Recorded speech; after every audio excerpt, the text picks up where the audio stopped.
तारीख 12 मार्च 1993। स्थान मुंबई शहर की सुबह बाकी दिनों जैसी नहीं थी। हवा में एक अजीब सा बोझ था, जैसे कुछ बड़ा होने वाला हो। ऑफिस जाने वाले लोग, सड़कों पर दौड़ती टैक्सियां और अचानक एक जोरदार धमाका, फिर दूसरा, फिर तीसरा। कुछ ही मिनटों में पूरा मुंबई दहल उठता है। धुआं, चीखें, भागते लोग और इस तबाही के पीछे एक नाम धीरे धीरे उभर कर सामने आता है, बड़ा साहिब। लेकिन ये बड़ा साहब कोई आम गैंगस्टर नहीं था। ये वो शख्स था जो कभी सामने नहीं आता, लेकिन हर चीज को दूर बैठकर कंट्रोल करता है। उसके लिए शहर सिर्फ एक नक्शा था और लोग बस मोहरे। और तभी एक सवाल पूरे देश में गूंजने लगता है, आखिर ये दाऊद इब्राहिम है कौन और कैसे बना ये अंडरवर्ल्ड का सबसे बड़ा नाम। 1970 का दशक, मुंबई के एक छोटे से इलाके डोंगरी से, जहां एक पुलिस कांस्टेबल का बेटा धीरे धीरे अपराध की दुनिया की तरफ खिंचता चला जाता है। उसका नाम दाऊद इब्राहिम।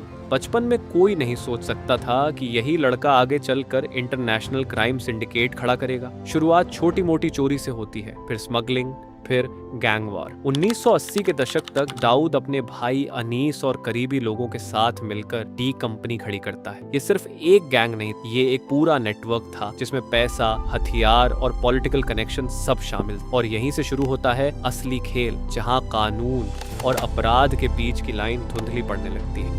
मुंबई में बढ़ती पुलिस कार्रवाई के बाद दाऊद भारत छोड़ देता है और दुबई में बस जाता है। लेकिन ये भागना नहीं था, ये एक रणनीतिक कदम था। दुबई से वो अपने नेटवर्क को और मजबूत करता है, हवाला, ड्रग्स और इंटरनेशनल कनेक्शंस के जरिए। और तभी 1992 के बाद एक नया मोड़ आता है। बाबरी मस्जिद गिरने के बाद देश में तनाव बढ़ता है।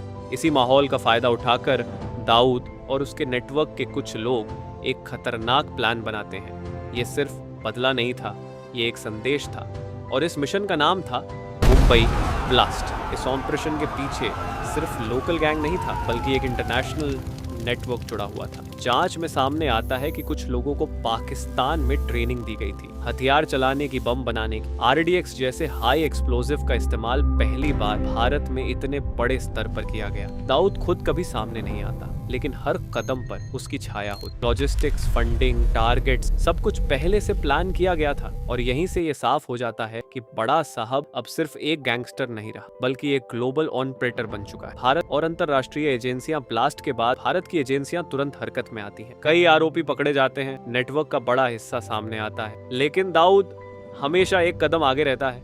इंटरपोल नोटिस जारी होता है, भारत सरकार उसे मोस्ट वांटेड घोषित करती है।